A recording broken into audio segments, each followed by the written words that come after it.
Hello दोस्तों। आज का हमारा टॉपिक है कि पीएच का उपयोग क्या होता है हमारे डेली लाइफ में। ये बहुत इम्पोर्टेंट टॉपिक है। इससे जो है कम से कम 1 या 2 नंबर के क्वेश्चन पूछे जाते हैं। तो जैसा कि आप डायग्राम में यहाँ देख ही पा रहे हैं, तो सबसे पहले इम्पोर्टेंस ही है कि डाइजेस्टिव सिस्टम में अगर हमारा पीएच है तो उसका क्या इम्पोर्टेंस है। तो आप सभी को पता ही है कि हमारे स्टमक में HCl नामक एसिड रहता है। ये जो आप देख पा रहे हैं इसमें ये सब क्या है, ये HCl है। ये क्या है, HCl, हाइड्रोक्लोरिक अम्ल। इस HCl की पीएच वैल्यू कितनी है? पीएच वैल्यू है इसकी 1.5 टू 3.5 तक। अब आपको मैं पहले ही बता चुका हूँ कि जो पीएच स्केल होता है उस पर 0 से लेकर 14 तक पॉइंट बने रहते हैं, बीच में 7 होता है। तो जो भी चीज़ 7 पे होगी वो न्यूट्रल होगी, जो 7 से नीचे होगी वो एसिडिक होगी, और जो 7 से ऊपर होगी वो क्या होगी, बेसिक होगी। तो आप यहाँ देख पा रहे हैं कि इस HCl का पीएच वैल्यू यहाँ कहीं है, 1 के आसपास है। तो इसका मतलब क्या है कि ये बहुत ही ज़्यादा क्या है, एसिडिक है, स्ट्रॉन्ग एसिड कह सकते हैं इसको। तो ये हमारे पेट में है। अच्छा, इससे रिलेटेड एक और बात समझ में आपको समझनी चाहिए कि भाई इतना स्ट्रॉन्ग एसिड हमारे अगर पेट में, स्टमक में है, तो ये हमारे एसिड को, हमारे पेट को क्या है, जला क्यों नहीं पा रहा है। तो भाई क्या होता है, नेचर ने, प्रकृति ने एक ऐसी व्यवस्था कर रखी है कि जो ये एसिड है ये हमारे स्टमक की वॉल से, हमारे स्टमक की दीवारों से सीधे टच में नहीं रहता है यहाँ पर, बल्कि एक म्यूकस रहता है, एक श्लेष्म रहता है इसके चारों ओर।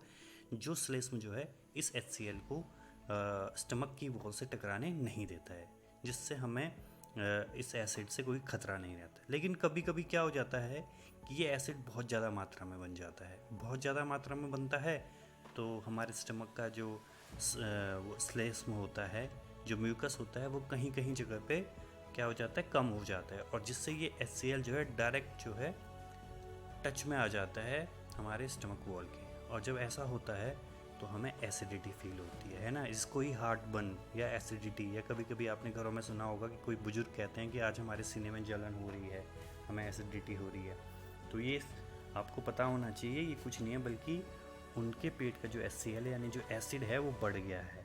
अब हमें क्या करना है, उस एसिड को कम करना है, उस एसिड के इफ़ेक्ट को कम करना है। तो इसके लिए हम क्या करेंगे, इसके लिए इस एसिड के इफ़ेक्ट को कम करने के लिए हमें क्या मिलाना पड़ेगा, एक बेस मिलाना पड़ेगा, है ना। हम पढ़ चुके हैं कि एसिड के इफ़ेक्ट को अगर हमें कम करना है तो हमें उसमें बेस मिलाना पड़ेगा, जिससे कौन सी रिएक्शन हो जाएगी, न्यूट्रलाइजेशन रिएक्शन, उदासीनीकरण अभिक्रिया हो जाएगी।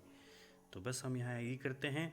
और इसको कम करने के लिए आजकल मार्केट में अनेक तरीके के बेस के प्रोडक्ट आ चुके हैं, जिनमें से एक आप सभी जानते होंगे, इनो।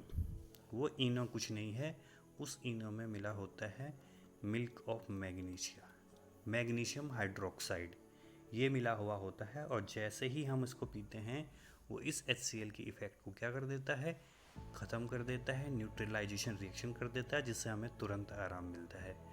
तो हमें ये सब चीज़ें पता होनी चाहिए। चलिए, 1 नंबर का क्वेश्चन ये पूछा जाता है एग्ज़ाम में आपके कि पेट में कौन सा एसिड रहता है, उसका पीएच वैल्यू क्या है, और उस एसिड को दूर करने के लिए हम एक एंटी एसिड या एंटा एसिड लेते हैं, उस एंटा एसिड का नाम क्या है। ठीक है, तो ये 3 चीज़ें, इन तीनों में से कोई भी एक क्वेश्चन पूछा जा सकता है। सबसे पहला ये कि मिल्क ऑफ मैग्नीशिया, इसका दूसरा नाम मिल्क ऑफ मैग्नीशिया भी है। ठीक है, ये क्वेश्चन पूछा जाता है कि मैग्नीशियम हाइड्रोक्साइड का दूसरा नाम क्या है, मिल्क ऑफ मैग्नीशिया। पेट में कौन सा अम्ल रहता है, HCl, और इसकी पीएच वैल्यू 1.5 टू 3.5 तक होती है। चलिए अब आगे बढ़ते हैं। अब इसमें आप देख पा रहे हैं एसिड रेन को। एसिड रेन बहुत इंपॉर्टेंट है। एसिड रेन का जो है पीएच वैल्यू होता है 5.6। ओके, तो आपको ये पता होना चाहिए एसिड का पीएच, एसिड रेन का पीएच कितना होता है, 5.6। अब थोड़ा इस डायग्राम में हम समझने की कोशिश करते हैं कि एसिड रेन बनती कैसे है। तो क्या होता है, जो भी हमारी फैक्ट्रीज़ होती हैं या जो हमारे व्हीकल्स होते हैं, हमारे गाड़ियाँ होती हैं, वाहन होते हैं, उनसे जो है 2 मुख्य प्रकार के प्रदूषक, पॉल्यूटेंट निकलते हैं, SO2 और NO2। अब आप डायग्राम में देख पा रहे होंगे, ये SO2 और NO2 हमारे एटमॉस्फेयर में जाते हैं और वहाँ पानी के साथ H2O मॉलिक्यूल के साथ क्या हो जाते हैं, इनका ऑक्सीडेशन हो जाता है और ये कन्वर्ट हो जाते हैं HNO3 और H2SO4। और हम पहले भी पढ़ चुके हैं HNO3 और H2SO4 क्या हैं, ये एक एसिड हैं और स्ट्रॉन्ग एसिड हैं, और पानी की बूंदों के साथ मिलकर ये जो है ज़मीन पर आ जाते हैं, और इसी को ही क्या कहते हैं, एसिड रेन कहते हैं। तो इसमें से ये तो थोड़ा समझने वाली बातें हमें इसमें से इम्पोर्टेंट है कि इस एसिड रेन का पीएच कितना होता है, जो ये है। और एसिड रेन में किस किस से एसिड रेन होती है तो आपको पता होना चाहिए, SO2 और NO2, ये इन दोनों की वजह से क्या हो जाती है, एसिड रेन हो जाती है। ओके, चलिए अब आगे बढ़ते हैं फिर। तो यहाँ देखिए, अब इस डायग्राम में आपको दिख रहा है ये एक क्या है, टीथ है, मनुष्य का दांत। तो मनुष्य की जो बकल कैविटी है, मुंह गुहा है ना, मुंह में क्या होता है, आप जानते हैं कि अगर आपके मुंह में आप ब्रश नहीं करोगे तो कुछ टाइम बाद देखेंगे जो दांत है, ये देखिए यहाँ आप दांत देखिए, दांत के निचले हिस्सा जो है वो क्या हो जाता है, धीरे धीरे क्या होने लगता है, इरोजन होने लगता है इसमें, ठीक है ना, धीरे धीरे ख़राब होने लगते हैं। ऐसा क्यों होता है भाई, क्योंकि जो हमारा मुंह है उस मुंह का पीएच लेवल जब 5.5, यहाँ देखिए आपको लिखा हुआ है, जब इस मुंह का पीएच लेवल, मुंह में जो पीएच है उसका लेवल जब 5.5 हो जाता है तो धीरे धीरे दांतों का क्षय हो जाता है ना, दांत खराब होने लगते हैं।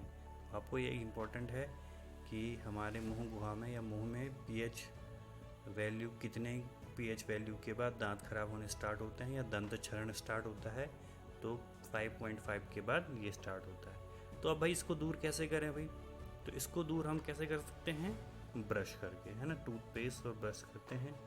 तो आपने सुना होगा आजकल आए दिन ऐड में आता है कि क्या आपके टूथपेस्ट में नमक है, तो वो नमक क्या करता है, इसके इफ़ेक्ट को कम कर देता है, न्यूट्रलाइजेशन रिएक्शन करने की कोशिश करता है, जिससे जो है हम ठीक होने की कोशिश करते हैं।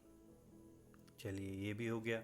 अब थोड़ा और आगे बढ़ते हैं। यहाँ देखिए नेक्स्ट जो आपको इमेज दिख रही है, इसमें क्या दिख रहा है, एक मधुमक्खी बी दिख रही है, और ये देखिए ये जो आप एरिया देख पा रहे हैं ये इसका डंक है, ये जो आप देख पा रहे हैं ये क्या है, डंक। तो इस डंक में इम्पोर्टेंट एक एसिड होता है जो होता है मेथेनोइक एसिड। इस डंक में एक एसिड होता है, इसी एसिड को न्यूट्रलाइज करना पड़ता है, और इसको न्यूट्रलाइज करने के लिए जब मधुमक्खी काट ले तो हम बेकिंग सोडा का उपयोग कर सकते हैं। सोडा, इस बेकिंग सोडा का या कोई भी बेस का अगर हम यूज़ करें तो तुरंत ही हमें जलन से आराम मिल जाएगा। तो इसमें इम्पोर्टेंट क्वेश्चन ये बनता है कि भाई जो मधुमक्खी है, बी स्टिंग, इसको स्टिंग भी कहते हैं, बी स्टिंग या नेटल स्टिंग है, तो उसके डंक में जो है कौन सा अम्ल पाया जाता है, तो मेथेनोइक एसिड पाया जाता है। तो उम्मीद है आपको ये कुछ समझ में आ रहे होंगे, क्योंकि इंपॉर्टेंट है, इनमें से एक क्वेश्चन जरूर आपके एग्ज़ाम में आएगा।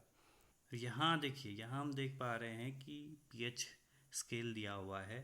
जैसे हम HCl की बात कर रहे थे, देखिए HCl का पीएच स्केल पे वैल्यू 1 है ना, फिर देखिए 2, लेमन जूस की पीएच वैल्यू कितनी है, 2 है। ऐसे ही यहाँ पे आपके इतने सारे दिए हुए हैं। देखिए मिल्क ऑफ मैग्नीशिया, जो HCl के प्रभाव को कम करने के लिए मिल्क ऑफ मैग्नीशिया का हम यूज़ कर रहे थे, तो उसका देखिए उसका पीएच वैल्यू कितना है, 10, और इसका कितना है, 1 है। तो आप समझ रहे होंगे इसके इफ़ेक्ट को कम करने के लिए हमने ये यूज़ किया था। ऐसे ही बहुत सारी चीज़ें हैं, ये आपको पता होनी चाहिए।